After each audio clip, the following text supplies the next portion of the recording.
Good evening and welcome to the Campion lecture at Campion Hall, the Jesuit Hall at the University of Oxford. My name is Brian McCurtha, Jesuit and Fellow in Early Modern History here at Campion Hall. We welcome all those here present and those taking part via YouTube. It is a special pleasure to present our speaker, Dr. Camilla Russell.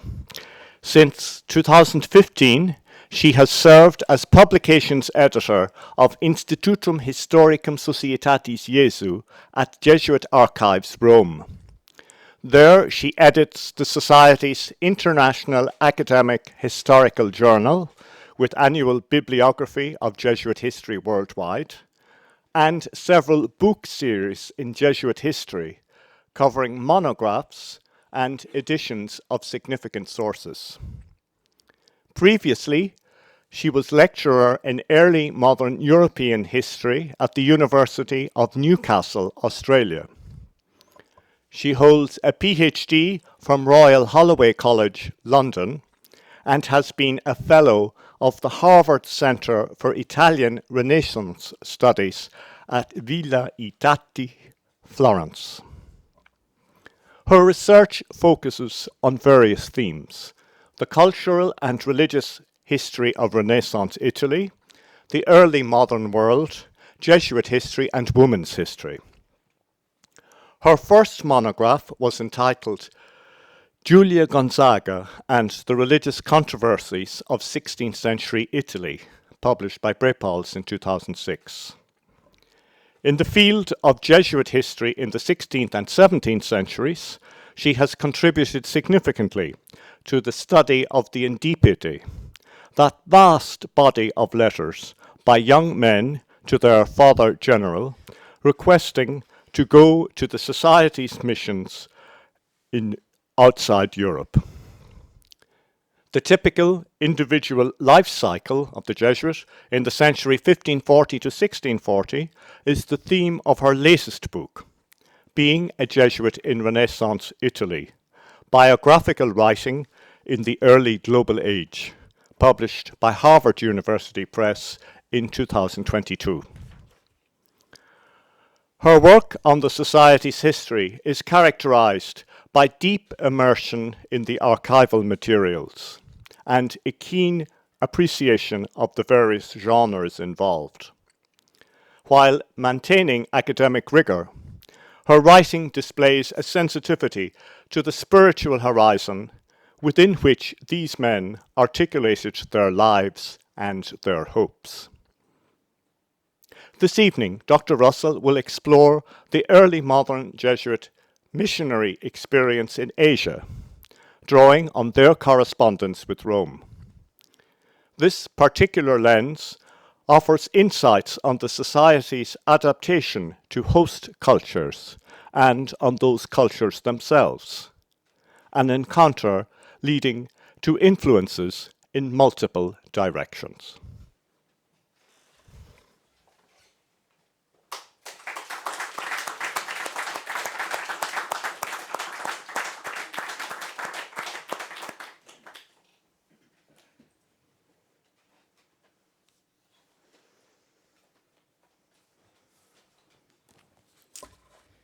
Well, now I've got my own microphone.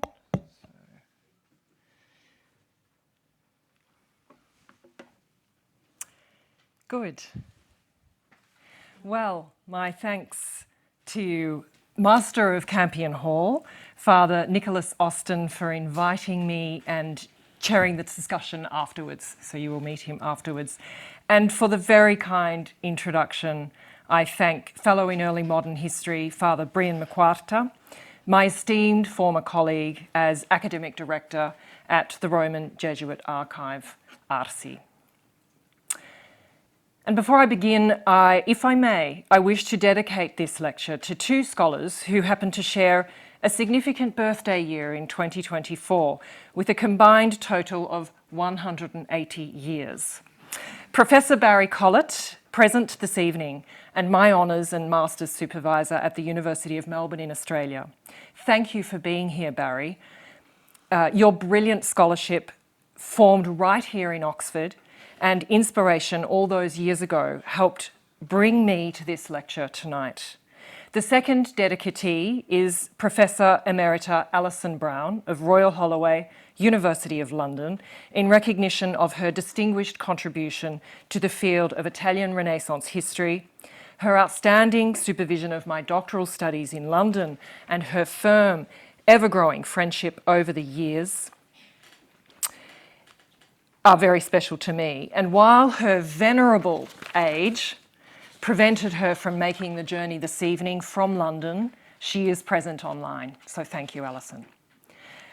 Thank you also to the community here at Campion Hall for your very warm welcome and hospitality. And so friends and colleagues, all, both here and online, thank you for your presence. And now to the lecture. Jesuits in the early modern period performed much of their missionary work under the patronage of the Portuguese and Spanish crowns, thereby operating within the sphere of European overseas empires.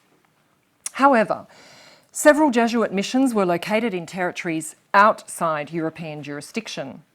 While depending on Crown patronage for vital lifelines such as funding costs and providing means of travel, in such cases, Jesuits lived and worked as guests of local rulers and their populations.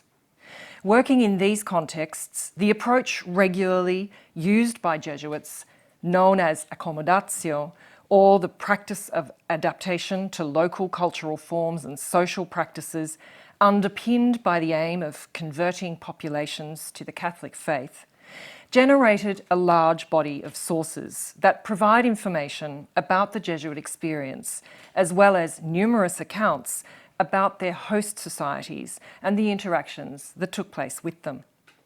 In this lecture, I will enlist the correspondence sent back to Rome by mainly Italian Jesuit missionaries from these territories, focusing on Asia.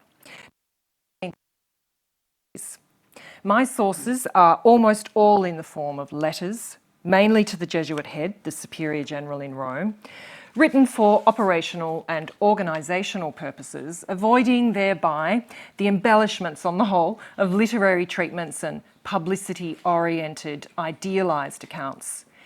Here, I do not look at theoretical treatments of the subject in the sources.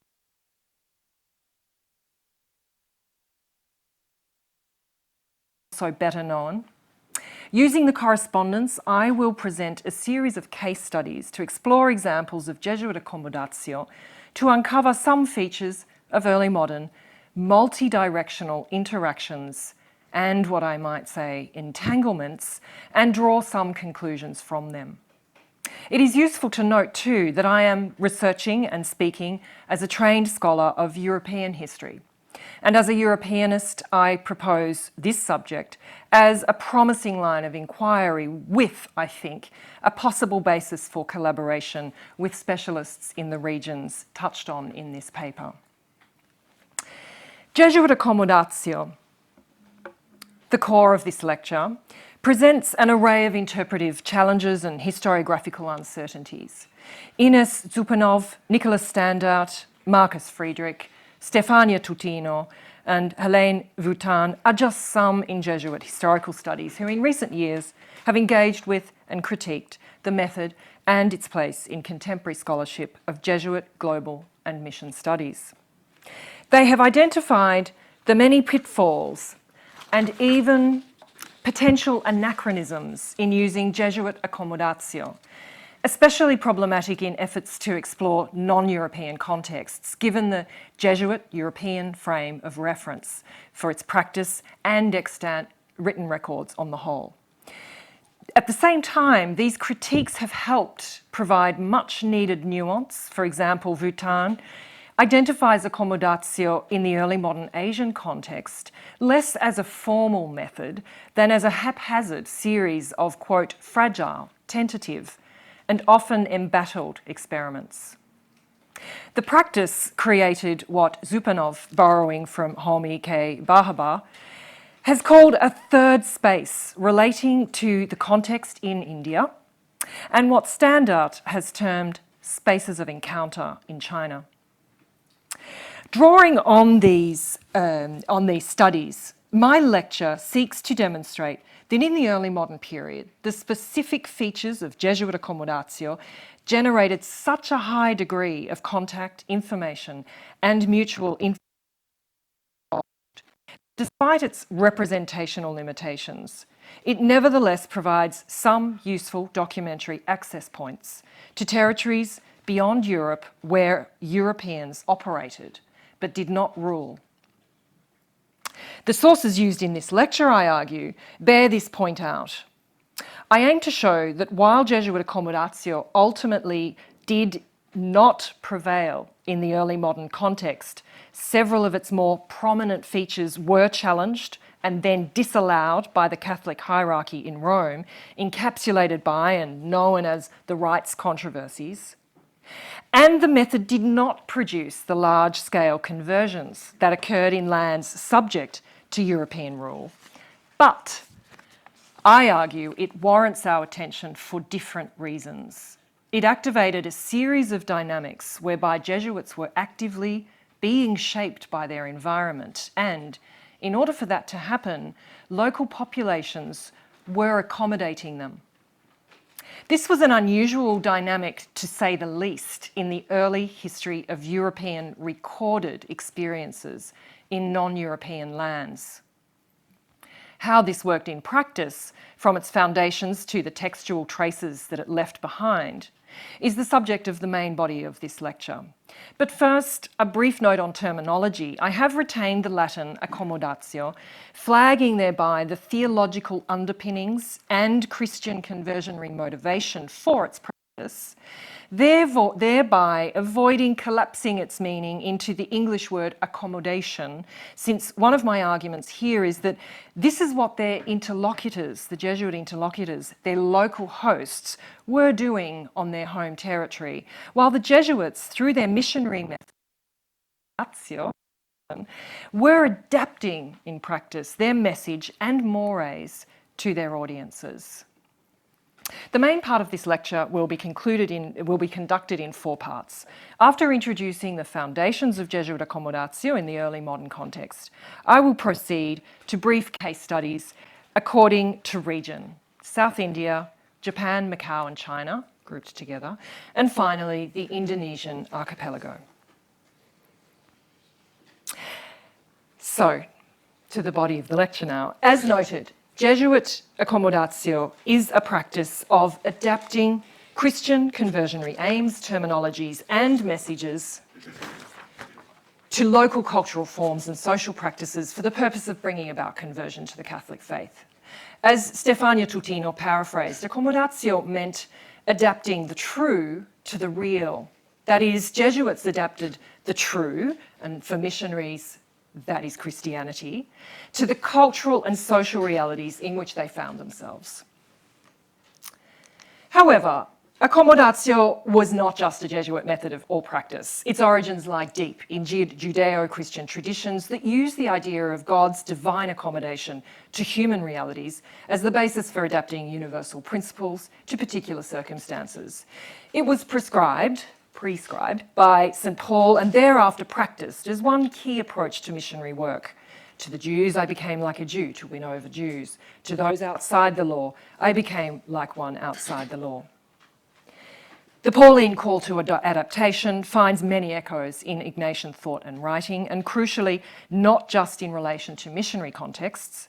For example, the theme of accommodatio has a pronounced presence in the spiritual exercises, which were to be adapted to the disposition of the persons who desire to make them, that is, to their age, education, and ability. The idea was that the retreat was an exchange, not a lesson. It was dialogic as well as optimistic, quote, in order that both the giver and receiver of spiritual exercises may be of greater help and benefit to each other. It should be presupposed, the exercises goes on, that every good Christian ought to be more eager to put a good interpretation on a neighbour's statement than to condemn it. More generally, in the exercises, the entire world, including the whole human race, was set in an optimistic frame that lay the ground for this attitude. Quote, I will consider how God dwells in creatures, in the elements, giving them existence, in the plants, giving them life, in the animals, giving them sensation, and here crucially, in human beings, giving them intelligence, and finally, how in this way he also dwells in myself. Some foundations were set here, I think, for Jesuit encounters with the wider world, while the practice of adaptation to one's environment was encoded in the constitutions. For example, in identifying the importance of learning languages for the work of conversion and tasked with preparing youth and Jesuits for life in the world. In addition to the usual theology, Latin, Greek, and Hebrew, the universities of the Society of Jesus, the Constitution stated, stipulated that there may be teachers of Chaldaic, Arabic, and Indian, where these are necessary or useful, with attention given to the diversities of place and reasons which may move us to teach them. Immediate environments and circumstances were to determine many norms of Jesuit formation, learning, and life, and not the other way around. For example, in terms of dress, famously, the Constitution stipulated that Jesuits were to choose clothing that suited the local norms and circumstances of those in the local area, in an equivalent state of life to them. This later evolved into Jesuits famously dressing as Brahmins in India and as Confucian scholars in China. While these were the foundations for Jesuit accommodatio, they were not exclusive to the missions, but encompassed all manner of Jesuit works among themselves, in their spiritual life, and in their ministries. At the same time, accommodatio was not the only method enlisted by Jesuits in missions or elsewhere. The Society of Jesus often participated in enforcing Catholicism, in some of its works in Goa, with the Inquisition there, for example, in Northern and Eastern Europe's counter-reformations, and I use that in a technical sense, against the spread of the Protestant Reformation, and in its role in some aspects of the Galileo affair, just to name a few. Indeed, often Jesuits operated on opposite sides of a methodological divide, in disagreement with each other, with their collective spiritual and operational eye trained on bringing about what they call the greater glory of God. Sometimes they chose to adapt to their environment and interlocutors, and sometimes they did not, depending on their judgment of the circumstances and the people involved. Accommodatio, then, must be observed, I think, in its specific time and place, and not as a universally practiced method in the Society of Jesus, but it was well suited to contexts outside Europe's imperial territories, where Jesuits were minorities, dependent on the hospitality of their hosts, often in changeable and precarious environments, and where power dynamics did not play in their favour. Accommodatio offered ideal features for building a Jesuit mission method in these places, grounded in the reality of actual circumstances, as well as founded in solid scriptural and Ignatian thought. Accommodatio became such a potent tool for the Society of Jesus that it also became one of its hallmarks.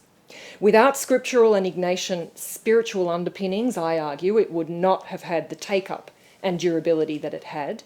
If it had been predominantly understood in scriptural, theological, and spiritual terms, it likely would not have been applied in any specific way. It's this mix of characteristics that makes it potent. And used. As I will show in the rest of this lecture, in many parts of the Portuguese sphere, Jesuit work in the Indies, a term and place understood as much spiritually as geographically, paved the way for creating spaces where Jesuits and their non-European interlocutors come into view together in the Jesuit textual records. Many early modern sources, by contrast, were committed to the task of enforcing and constructing separation between groups. Accommodatio, then, by its nature, was committed to interactions, meeting points, and exchanges. And it is on this basis that we will explore the Jesuit correspondence from Asia to find out more about what Jesuit sources can tell us about these exchanges. From the 1580s, it was among the Christian communities that a key chapter in Jesuit cultural adaptation unfolded. Among members of the ancient Syro-Malabar Church, sometimes called Thomas Christians. A key figure here was the Catalan Jesuit Francisco Ros, studied by Anthony Mercury, SJ, on whose book I worked as IHSI editor, and to whose research I am grateful for some of my quotes and comments here. According to Mercury, Ros came to the pioneering view that, as I quote Mercury, social structures and customs in a mission context as facilitating agents were seen as facilitating agents and not obstacles in the way of mission. And that the innovations developed by Ros among the Malabar Christians were crucial, what he calls testing grounds for Jesuit accommodatio. The practice's application in India also set a pattern for resistance to it that was ever present in its history.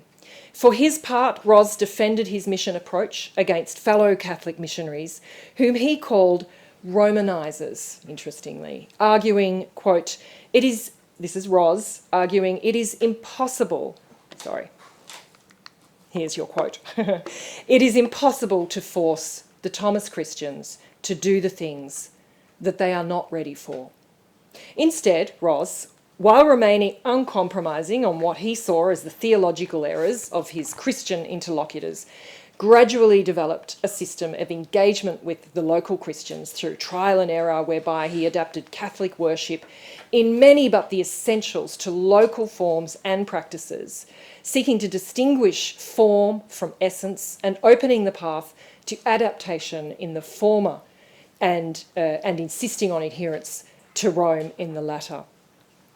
These features of the third space identified by Zupanov, where Jesuits distinguished politics from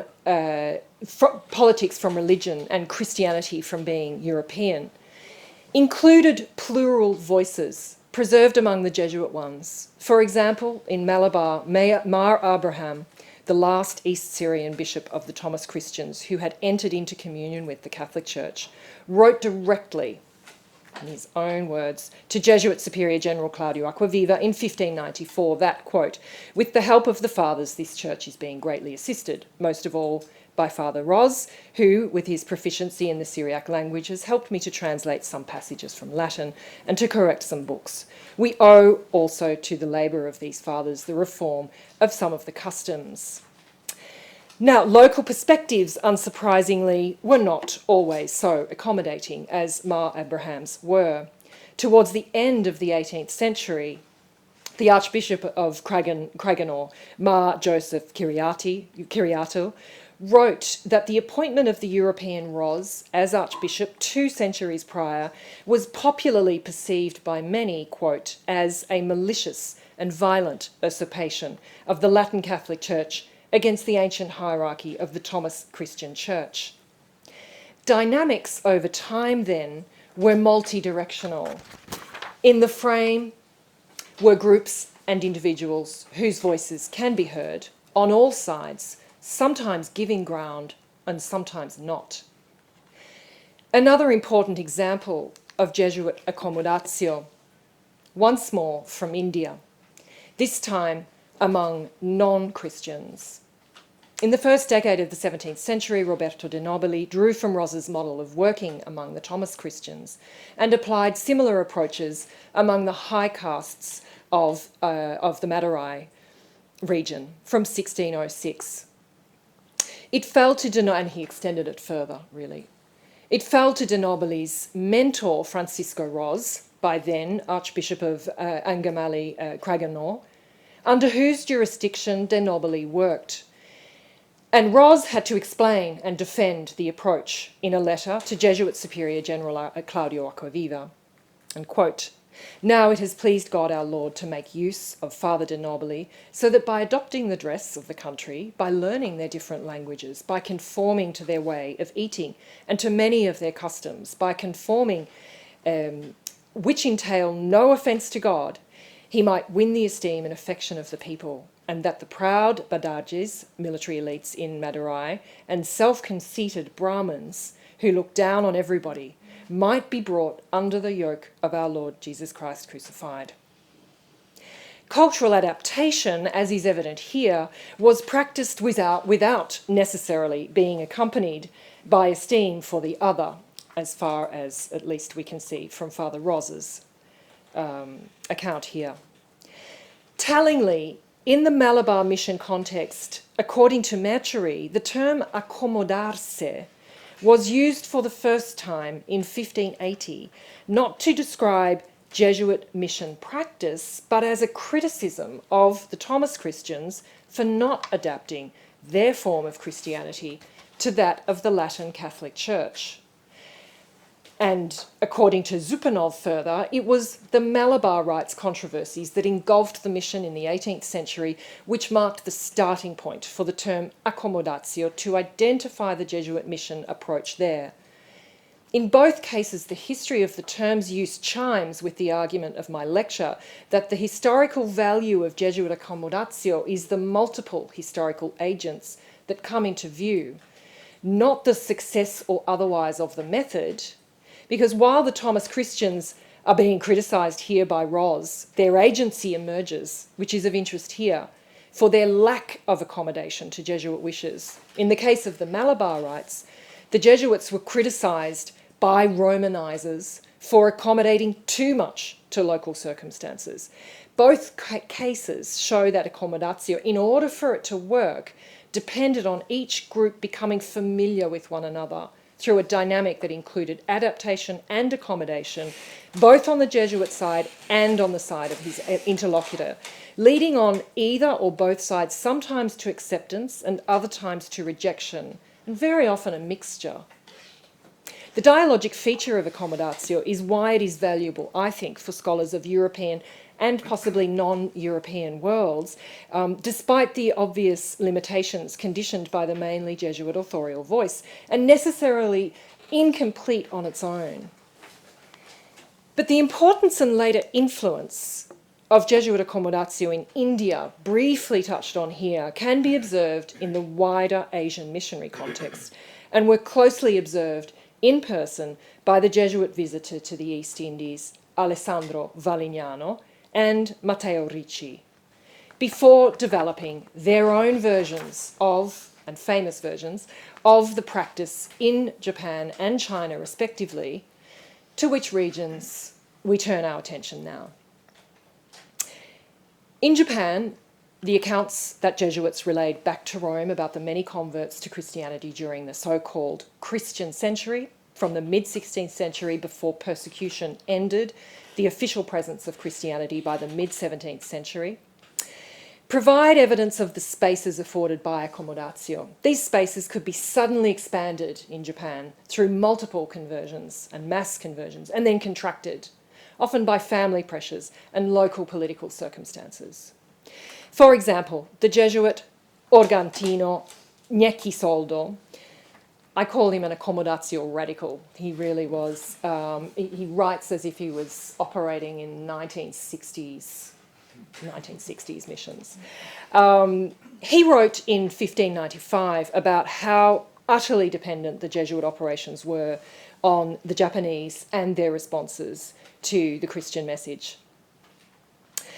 Quote, "The great disposition that already everyone in these kingdoms of Japan had towards converting to their creator in the space of a few years is because, on the one hand, our adversary, the devil, was dissimulating with us, leaving us to preach the gospel without any impediment, and on the other hand, diminishing the strength of the bonzi," so these are political considerations, "who, convinced of the truth that we were preaching, not only did not contradict us, but also they said positive things about us. Some of the most important and learned leaders getting baptized, so that the road to conversion was greatly facilitated, that more clearly than ever is evident this year the divine providence in making once again more than 900 converts to Christianity, almost all of them nobles, among which there were some leading figures of these kingdoms of this Japan." Here he's not so radical, but he is reporting the situation with a view to Rome apprehending this information. Of course, there were many limits to the spread of Christianity, as Soldo wrote. One Japanese gentleman, I haven't included all of the quotes, so bear with me while you hear these quotes. One Japanese gentleman who heard our preaching, quote, "is not yet baptized. He tells us that he wished that all of his servants and vassals would become Christians, profusely praising our law. And it has been many years that he was to become Christian, but his father stopped him. I hope, however, that God will guide him into a good port. unquote. Others were such ideal converts that they moulded themselves almost seamlessly into the form of Christians and into the works of the Society of Jesus. In the same letter, Nyakisoldo observed, quote, "Two brothers, recently converted, and one with all of his gentlemen, he comes to the Jesuit house often and practices his Christian religion with us with such familiarity as if he were a member of the society." Much of the work of these hybrid settings depended on what I call hinge figures. Again, Nyakisoldo wrote, if your paternity could see the converso, the convert, that is here in this house, and the occupations that these brothers continuously have in practicing serious compassion towards us, because these ordinarily work until midnight, and they never rest, being always occupied, sometimes with the Gentiles and sometimes with the Christians, unquote. Textual records connected to accommodatio, along with revealing agency and power on the part of host societies, also for the same reasons show evidence of resistance on the part of Jesuit interlocutors and converts to Christianity. In one of the many soli written privately to the Superior General, only the soli mean letters that only the Superior General could read and only he could reply to them. In 1596, Francesco Pasio wrote from Nagasaki about the Japanese brothers whom the most senior Jesuit, the Indies visitor Alessandro Valignano, was planning to make priests through seminary training in Macau, the base for the Japan mission in times of persecution and ultimately expulsion from Japan. So from Macau, Pasio explained, or about Macau, Pasio explained that he and many others were against the seminary, because sending them to seminary, because the Japanese were seen as, quote, being people of such fragile and unsound faith, as well as naturally proud, they are little subject to the fathers in whose company they are staying, little zealous in matters of the soul, and they are so difficult to govern. The experience that one notices is that many Japanese that have been in Macau for some years are so attached to their own ways, unquote. Framed in negative terms, these Japanese Catholic brothers were actually likely also resisting pressures to Europeanize. For Pasio, a delicate balance of differences could easily be put out of balance. Quote, "We are afraid that as priests, the Japanese, wanting to be the same as the Europeans, they would apply themselves badly to doing the tasks that they are now doing, which would lead to a greater loss to Christianity," unquote. Interestingly, Pasio claimed also to be afraid of the Japanese feeling inferior to joining Europeans for priestly training, something he did not want. Quote, "If the Japanese see themselves as inferior to our Europeans in understanding and speaking and writing, they will be burdened with melancholy, giving them much travail," unquote.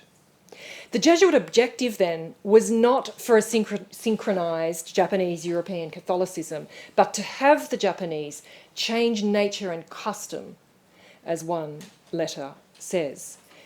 This, according to Pasio, was the principal objective that Father Valignano expects and thinks, that is, their training in Macau, will consent to take place.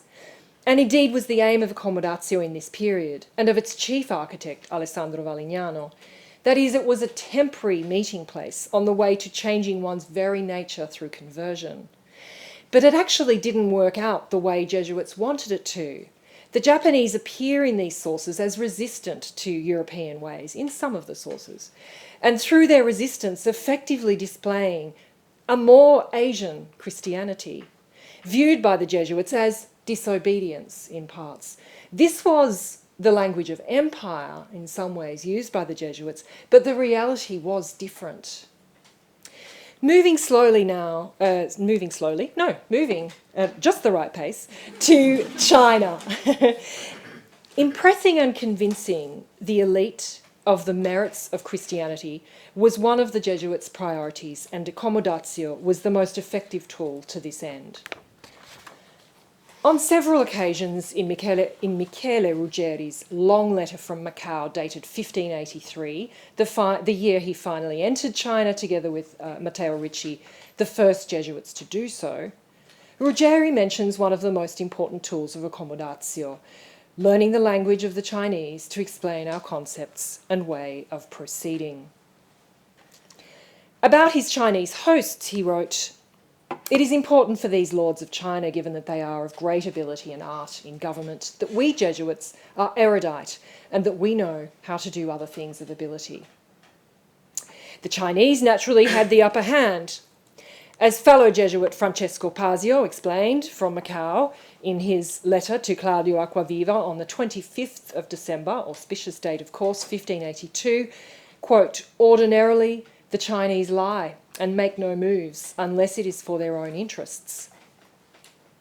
The Jesuits' presence in Portuguese Macau was equally dependent on the Chinese. Pasio wrote, again in 1596, over a decade after he first wrote in 1582, he wrote, "Macau is a small city without any territory, and it can be unmade every time that China wants it." The very practice of accommodatio, which allowed the Jesuits into China and to operate there, and in Portuguese Macau, also provided a window onto China's awesome power.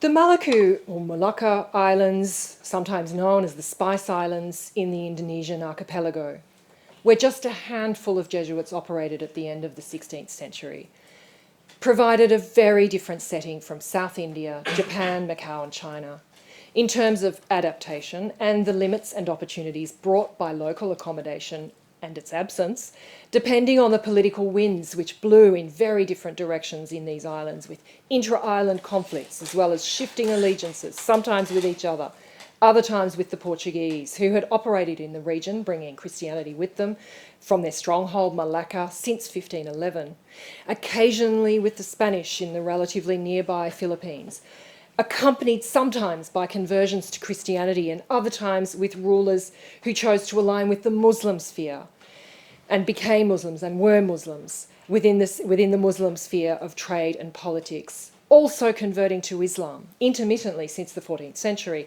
and then on occasion back again to Christianity, with large swathes of the population retaining traditional animist beliefs and rituals as well. The dominant themes for Italian Jesuits writing from this very complex region were isolation and desperation for Portuguese and Spanish military protection, in the case of the latter from the nearby Philippines, relatively nearby Philippines. Since the Jesuits regularly felt their lives to be in danger, as well as Christianity there. The Jesuits' vulnerability, loneliness, and relatively poor local standing, in some respects, are palpable in their letters. Local viewpoints seep through the misery. For example, in one letter when a Jesuit complains that lack of Jesuit reinforcements, where lack of Jesuit reinforcements in the mission and lack of a regular turnover of mission personnel serving the local populace meant that, quote, "the people interpret it badly, that is, the general atmosphere of neglect." Their reputation suffered. Yet here too, adaptation and accommodation are clear themes in the Jesuit letters. Once again, learning the language was identified as the essential ingredient in their works, as we see from this letter from Mission Superior Bernardo Ferrari to Superior General Mercurian, written in Tidor on 21st of March 1582, of his confrere, Father Pero Mascarenhas. He wrote of his, quote, "desire to help these Christians, to which effect he learnt the Malay and Ternate languages, and he preached in both languages." From language comes knowledge, which is conveyed back to Europe in these letters, following a method resembling the art of diplomacy, sharing what information comes to hand, such as in one letter about one island, quote, "The island is very fertile. There are beasts that resemble pork, but they're white. The meat is very good. The island has a mountain completely covered in ginger that the earth naturally produces here." As for local voices, much of these are presented in terms of the politicisation of religion and resistance to complete conversion, except for expedient motives, revealing the dynamics of local agency and political survival mechanisms in the region. So to quote here a letter from the mission, "The king of Bacciano, despite being aligned with the king of Ternate, nevertheless did not abandon the Muslim sect on account of not having been armed by the Portuguese. And he fears that if he were to return to being Christian, that his people, as much as his subjects as his friends, may abandon him. But in being armed well, then he will discover himself to be Christian and will then castigate his subjects for not wanting to follow him." The politicisation of religion is mingled with local agency. Rulers here decided what to do based on the prevailing situation, such as refusing to interact with the Europeans, including Jesuits, if they were thought to be politically or militarily hostile. The King of Salib sent his servant to convey to me, here's a quote, that he was preparing himself to come and visit the fathers. This is Bernardo Ferrari writing.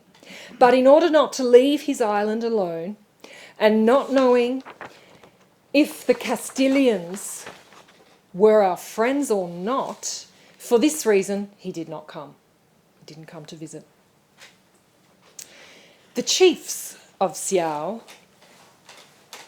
closer to the Philippines than Salibs or Sulawesi, did seek protection from Spain, as we see in this document from the Siao chiefs addressed to the Spanish governor of the Philippines in 1593, and which the Jesuits had translated from the Singarese language into Spanish for presentation at the Manila court on the chief's behalf, since the threats the chiefs reported from nearby Ternate Island prevented them from going there themselves. Quote, "Because it's necessary to guard this island and defend it from the Terrenates, lest they disturb us." This is the chief's perspective, and it's their words.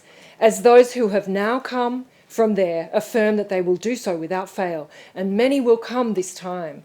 For these reasons we are forced to remain here, and supposing that we cannot go, we say that whatever our king will do there, together with Father Antonio Marta, superior of the religious of the Society of Jesus of Molucco, with Father Antonio Pereira, his companion, that whatever the three of them do, they will promise and request in our name to the Lord Governor."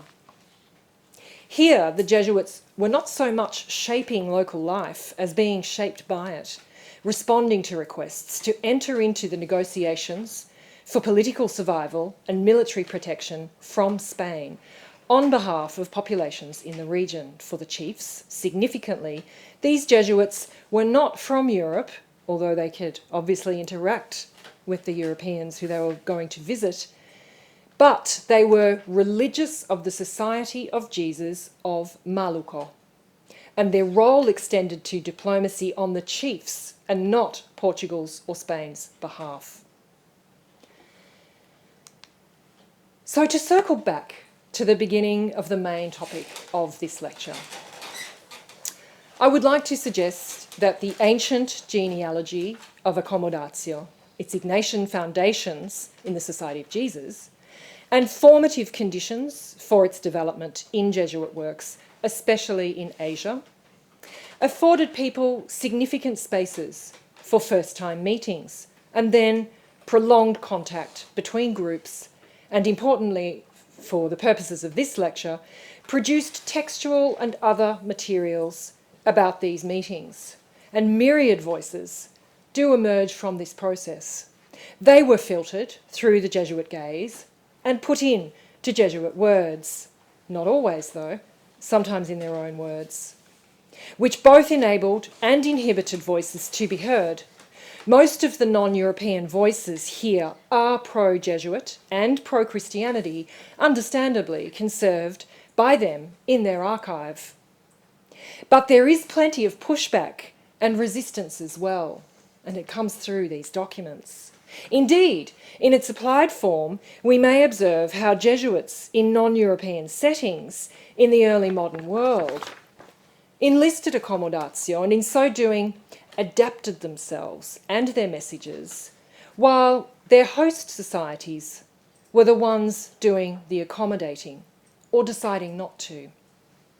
So despite the imbalances, or perhaps because of them on all sides, depending on the context, the asymmetrical relationships, it might be possible to view accommodatio not only as a Jesuit method, but also in its applied form as encompassing a shared practice that travelled multidirectionally and depended on interactions to work. Jesuit accommodatio in lands outside European imperial rule was as much about being accommodated, perhaps even more so, than it was about accommodating. Thank you very much.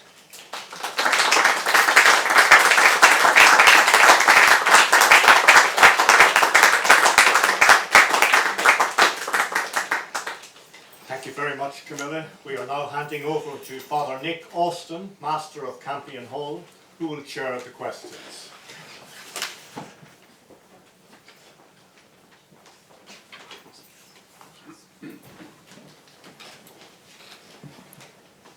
So thank you, Brian, and a special thank you to Professor Russell for a very engaging, stimulating talk. So please do indicate here in the room if you would like to ask a question. We will also be keeping an eye on YouTube if any viewers wish to paste a question there as well.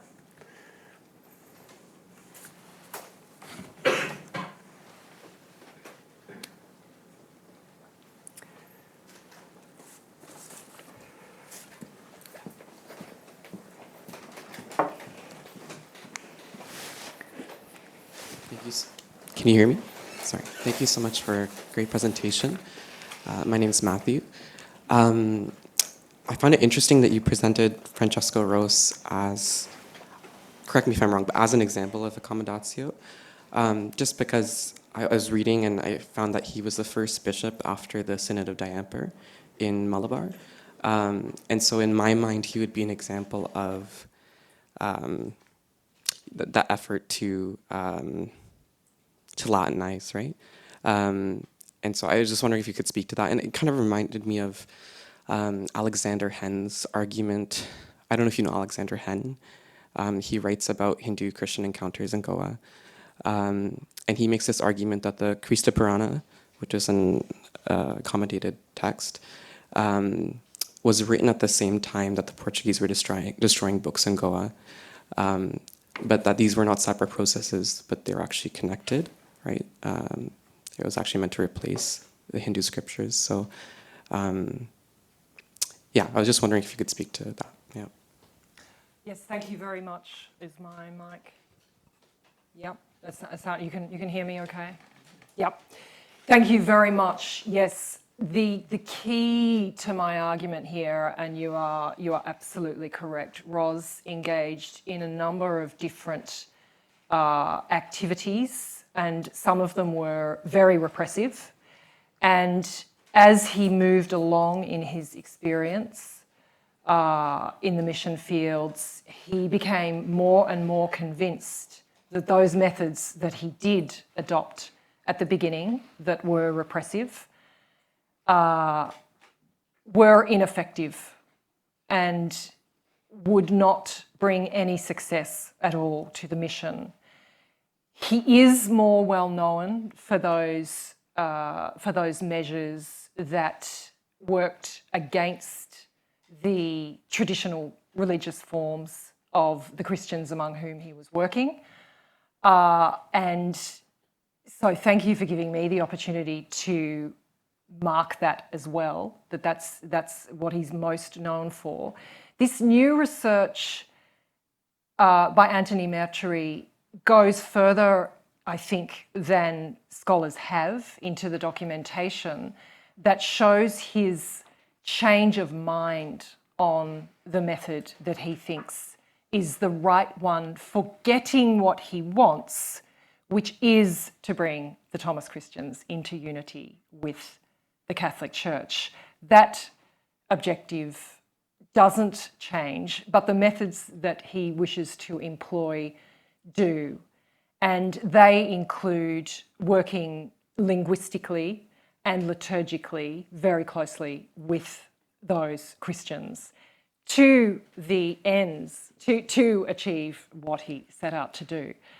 So this is an example of trying to make a distinction between the conversionary objectives of accommodatio and the methods that were used to do that. And in this particular context, testing grounds, it's a testing place. So I'm not arguing that it was where accommodation was practiced in a full sense or in the sense that it was used later by other Jesuits and rightly described as accommodation to local forms and practices, but that it was a testing ground. And there I am quoting Anthony Mancheri. I hope that helps nuance it a bit, but I thank you for your question because it's needed. Thank you very much. Over here. For the lecture. I guess I had a question to something you said in the very beginning about the sources and looking at this correspondence. I guess I'm wondering if it's possible to speak a bit more about kind of using some of the letters that were not perhaps intended for publication versus I'm thinking about the Jesuit letters that are intended for publication that end up being published in things like the Lettres Défiantes or in France or the relations with the Americas. I guess I'm curious about, I don't know, were those letters written with the intention of publication versus some of these not written with that intention? How much would that factor into the kind of the person writing the letter versus then how it ends up being revised and then published in Europe once it's received by the superiors? Yes, thank you. There is quite a difference between the letters that I have explored here that were for the purposes of governance, administration, working out policy, working out the difficult questions of mission, and the letters that were sent back for the purposes of publication. So the famous annual letters, so-called annual letters that were sent back and then very quickly gained a great deal of popularity among European audiences on narrative accounts of the missions, and they tended to strike a different note. These kinds of knotty questions, discussions about Romanizers and discussions about conflicts and internal questions about methods do not tend to appear in those annual letters that were published.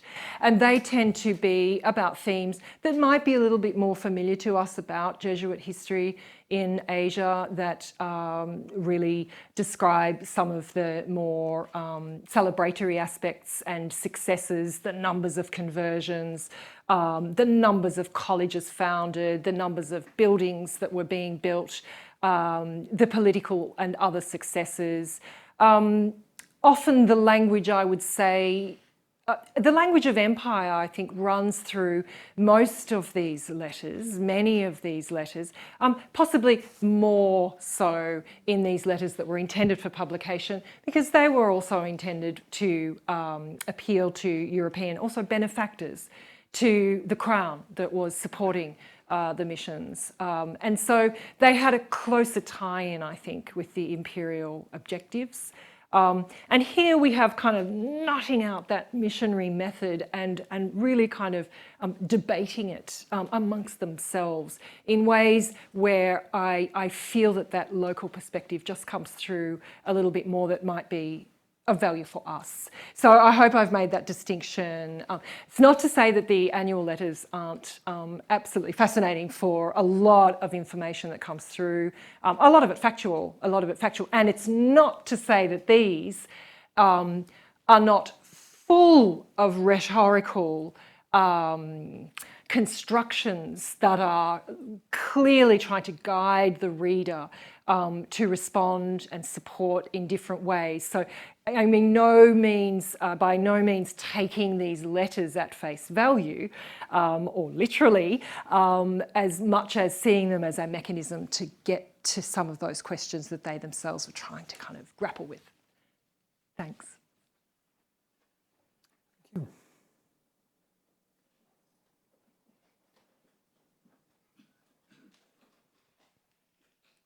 Thank you. I was rather surprised to find that your research had taken you as far south as the Maracaibo Islands.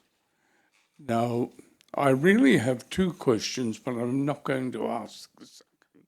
So I'll ask this one about the geography of the correspondence. Have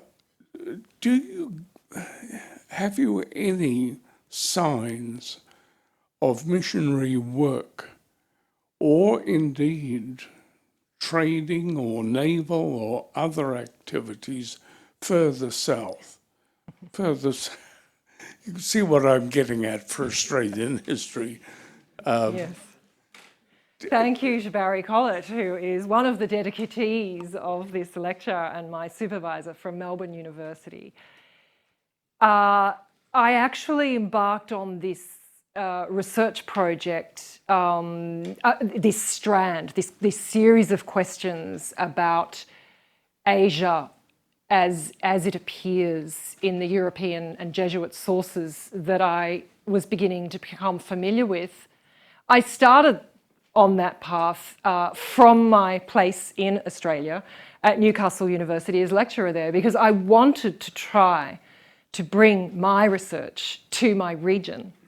And this was the furthest I could get.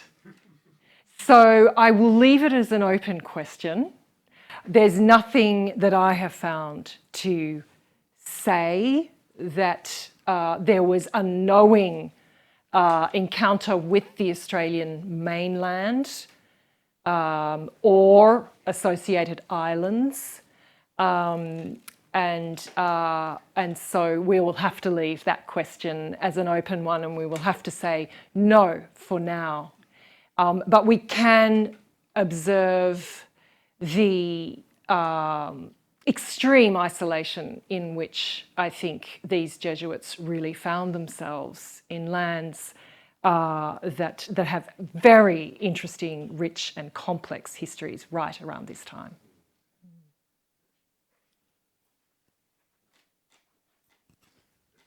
We have some questions here. Hi, I'm Vijay, a Jesuit from India. Thank you for this wonderful lecture. I have a Goan ancestry, so I have been a victim, my ancestors rather, were victims and beneficiaries, both of the two strands that you spoke about. On the one hand, this colonizing, mechanisms like Inquisition and stuff like that. At the same time, contributing immensely to our language, Konkani. My question is this. When Jesuits started out their mission with the primary intention of conversions, they also were fascinated by the beauty of the cultures and languages that they encountered all over the world. Somehow, especially during these days of post-colonial discourse, that somehow that aspect gets hidden. Any conversion to Christianity is seen as a colonial project, but Jesuits are one body, I think, who in many parts of the world stood against the colonizing, the project and its larger political underpinnings. So, do you find often Jesuits dwelling on these aspects of cultures, the beauty and their fascination with the languages and cultures of people. Could you just repeat the last part of that question? I'm so sorry. Yep. Do we find frequently Jesuits writing to Rome about the cultures that they encounter, not within the conversion context, Yep. but pursuing this knowledge for its own sake, for appreciating the beauty of these cultures, rather than deriding them as paganistic and superstitious, cultural elements? Yes, and in fact, it's such a delicate balance to be working with these sources, because on the one hand,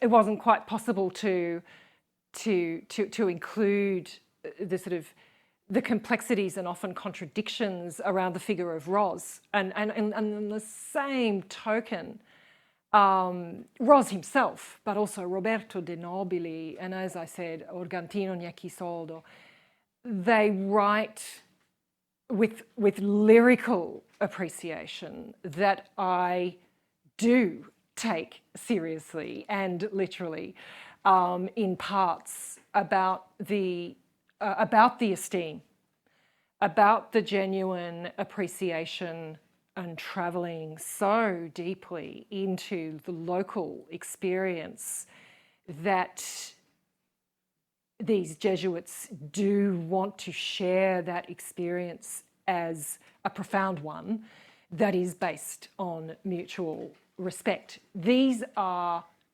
human stories.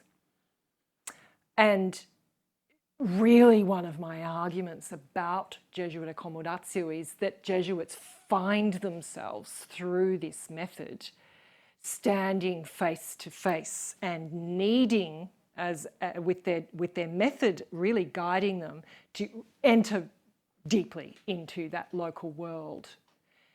And they do it. They do it. And I think that human part of the story it tells us also probably why these exchanges really did happen. They're not just recorded, they really did happen, and they did carry dynamic exchanges along with them in quite along,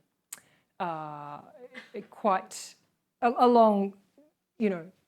a number of different paths. So your question and the first question are helping me try to say this is quite difficult to balance the kind of human experiences that are recorded in these letters. And we have, what I did say, the language of empire running through, and a lack of respect running through. And we also have what I've just described to you in response to your question. So thank you. Thank you. Father Patrick at the front.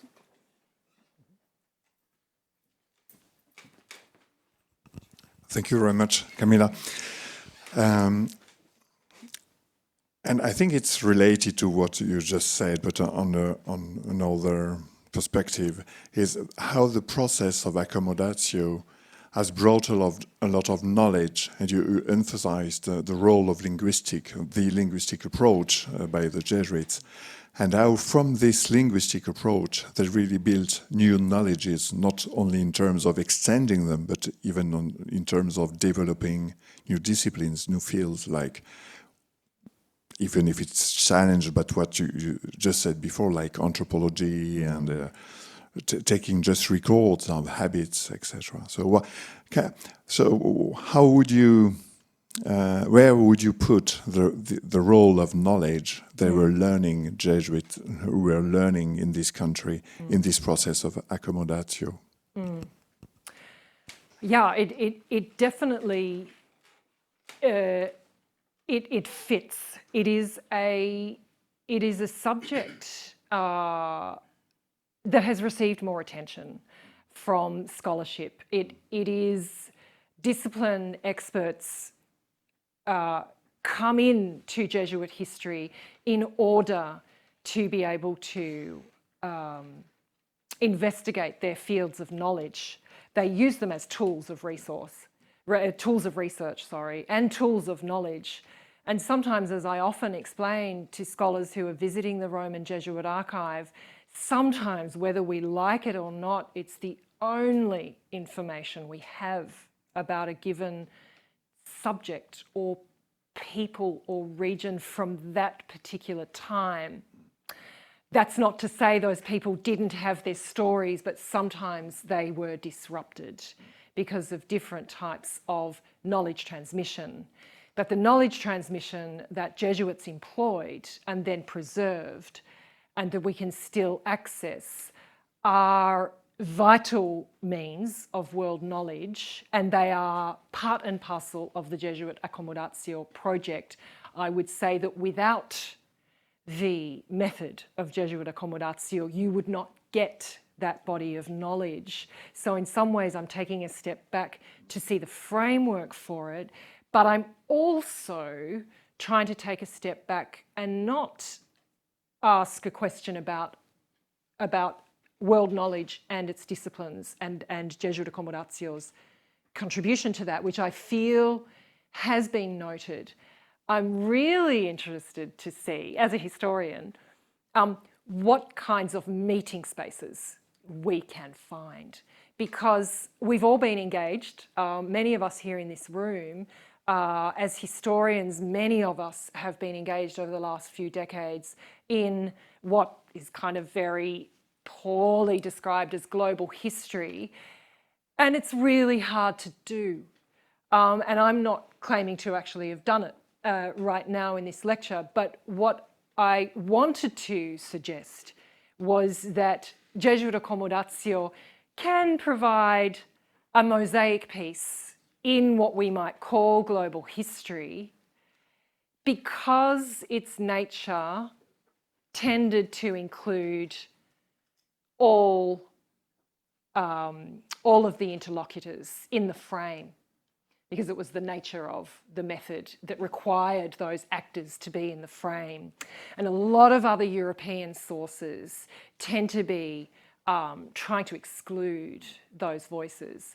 And so it's on that note that I wanted to try and approach this particular method and just showcase it a little bit.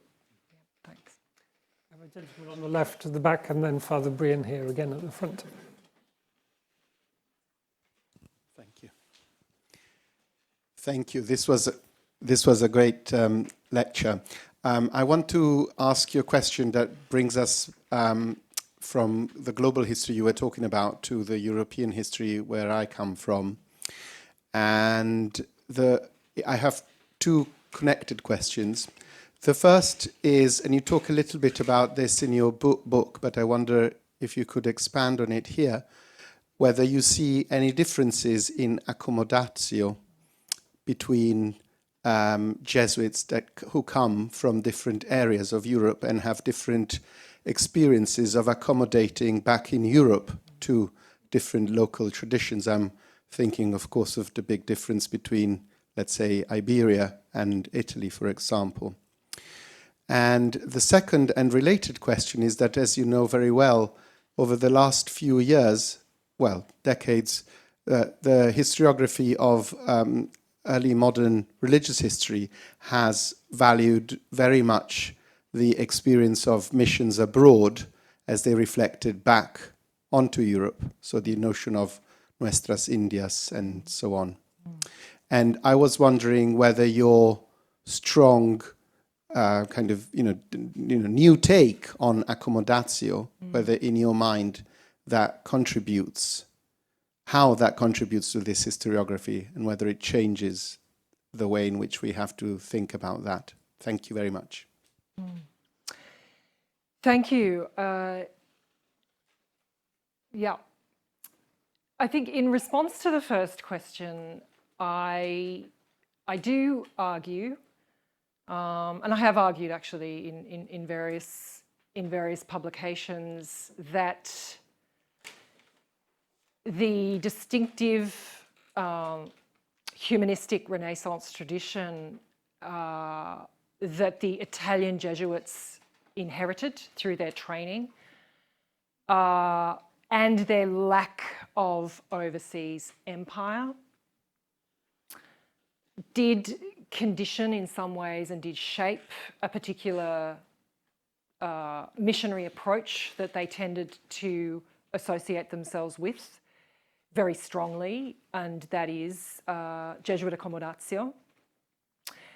Now, it has to sort of stay anecdotal for me, that argument. I wouldn't know how to quantify it, but it is an argument that I have, that the Italian Jesuits, who I quote from and through whom I came to explore this particular method, because they did tend to be the most visible practitioners of this, most pronounced practitioners of this particular method, has led me to conclude that we need to nuance a little bit the different groups of Jesuits and particular approaches that they might have had. Now, that does not mean that they also didn't have a lot of commonalities. Many of them were trained in different locations around both Italy, Iberians coming to Italy and vice versa, travelling out and being trained in the different colleges of the Iberian Peninsula and even out into Asia. So there are a lot of commonalities. It also comes down to recruitment. The types of Italian Jesuits who were being selected were very high-performing Jesuits. They were a very select group who were specifically chosen to enter into the more elevated social contexts and to be operating at a very high level of linguistic acquisition and knowledge acquisition in particular fields of knowledge, and to show that. So they were very learned and very selected, carefully selected. Differently from the other, from the Iberians, who instead, as a natural progression of their recruitment processes, sent Jesuits to do all sorts of different tasks because it was their sphere of operation. So you send a builder and you send somebody who can wash the clothes, and you can send somebody who can help mend the ship, you know. The Italians were selected in a very different way. So they had a very particular type of missionary approach. And another thing that sets them apart, and again, I'm just speaking kind of anecdotally here, I don't want to push that argument too much. Another thing that sets them apart is that they were chosen exactly to go into the non-imperial settings of the overseas empires in order to not upset local rulers who would look at Jesuits and run the risk of saying, what are you doing sending a Portuguese colonizer into our space? So they would come, and we have these quotes from the letters, as Italians, and say, I'm not Portuguese. I'm a Jesuit missionary, and I come from Italy. So there are many reasons why this is a special group that probably does require a little bit of specific attention without overstating that. Thanks. Camilla, we have time for one last question, so I'll ask Father Brian for the... Just to follow on from that, just to look at the academic backgrounds of these young men, if we could look perhaps even more closely at what I'm thinking of with a figure like Matteo Ricci with his training in maths, his ability in cartography, before they were sent, what processes did they undergo, the young men, before they left Europe, that might help them to engage in this accommodatio? Yes, well, you know, once again, I think really with the Collegio Romano being in Rome and being the sort of centerpiece of Ignatius's ambition for Jesuit education, it was also a leader right across many different fields of knowledge, including mathematical knowledge and what we would now term scientific knowledge.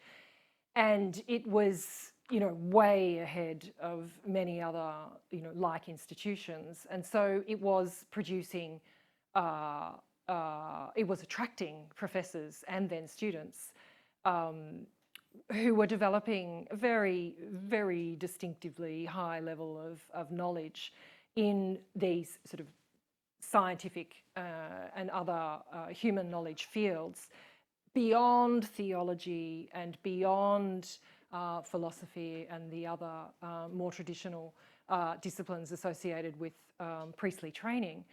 And once the news came back from China that this is the type of missionary that we need a missionary with knowledge about the human sciences, then there was a fit.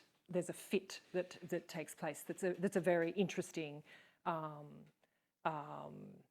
moment in time where the needs and the provision of those needs was able to be fulfilled quite successfully when we think about the admiration that the Chinese really did express towards the Jesuit missionaries who were operating there. So they did bring technological expertise that was admired. And that training did often come, you know, at the highest level out of Italy. Thanks, Camilla. Thanks to all of you here and those of you joining us online for this talk on the Jesuit correspondence from Asia. Thank you, Camilla. One thing that you've helped me to is to complexify my understanding of Jesuit accommodatio quite significantly. In these somewhat accidental spaces of encounter beyond the European colonial sphere, in which Jesuits were clearly a bit more on the back foot, and there was an interesting mixture of agency and receptivity, coercion and freedom.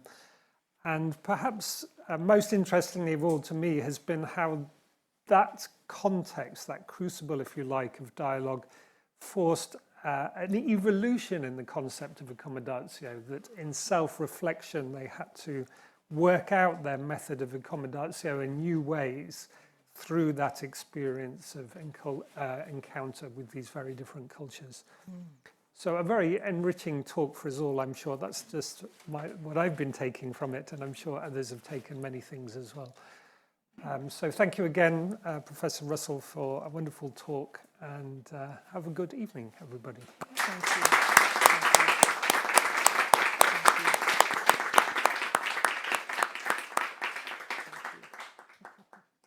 Thank you so